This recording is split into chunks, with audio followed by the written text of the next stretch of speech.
Специализированное холодильное оборудование для безопасного хранения и транспортировки вакцин Сухумский офис детского фонда ООН ЮНИСЕФ передал Республиканской СЭС. Поставка включила в себя морозильники, холодильники, сумки-холодильники, холодильные элементы, термоконтейнеры, замороженные холодильные элементы, термоиндикаторы, индикаторы замораживания, стабилизаторы напряжения. Все оборудование было приобретено при финансовой поддержке ЮНИСЕФ. Данное оборудование будет способствовать тому, что даже в самых отдаленных районах у каждого ребенка будет доступ к вакцинам. И я хочу подчеркнуть, что иммунизация очень важна и является одним из самых главных профилактических способов в детском здравоохранении.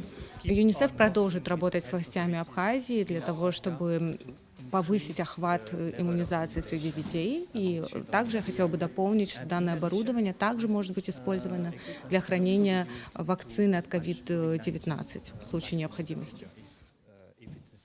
Оборудование будет распределено между ответственными медицинскими учреждениями центрального, районного и первичного звена, включая республиканскую больницу, Сухумскую городскую детскую поликлинику, детские поликлиники и родильные отделения во всех районных больницах Абхазии и медицинские учреждения первичного звена, ответственные за иммунизацию.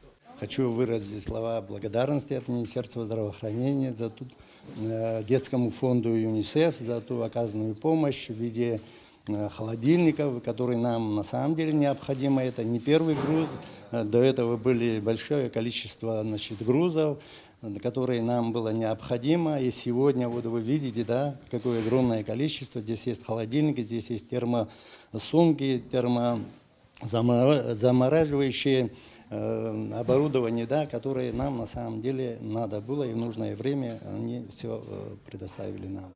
Помимо этого, ЮНИСЕФ продолжает оказывать поддержку медицинским колледжам Абхазии. Так, в рамках программы улучшения качества медицинского образования в Гагарском медицинском колледже была отремонтирована кровля, а в Сухумском медицинском колледже был произведен ремонт второго этажа, где располагаются порядка 10 учебных кабинетов. ЮНИСЕФ также передал колледжам мебель для учебных классов. Сделано 10 кабинетов, весь коридор. И 3 кабинета оснащены наглядными пособиями. Мы надеемся еще на дальнейшее сотрудничество.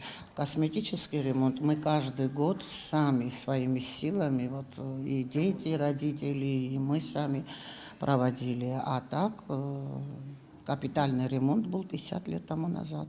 Ранее в рамках той же программы в Сухумском медицинском колледже была установлена дренажная система, а также осуществлены ремонтные работы кровли, санузла и 2 аудиторий. Кроме того, Сухумские и Гагарские медколледжи получили наглядные пособия, которые включают в себя анатомические модели, фантомы, манекены, мелкие медицинские приборы, халаты, инструменты, ламинированные плакаты и постеры. Настоящие пособия призваны способствовать улучшению качества учебного процесса для будущих медицинских работников. ЮНИСЕФ на протяжении многих лет осуществлял повышение квалификации для сотрудников медицинских колледжей и медработников. И мы надеемся, что все это вместе окажет положительное влияние на состояние здравоохранения в Абхазии. ЮНИСЕФ планирует и дальше оказывать поддержку медицинским колледжам Абхазии. Альга Трапш, Тимур Гулгохия, Абхазское телевидение.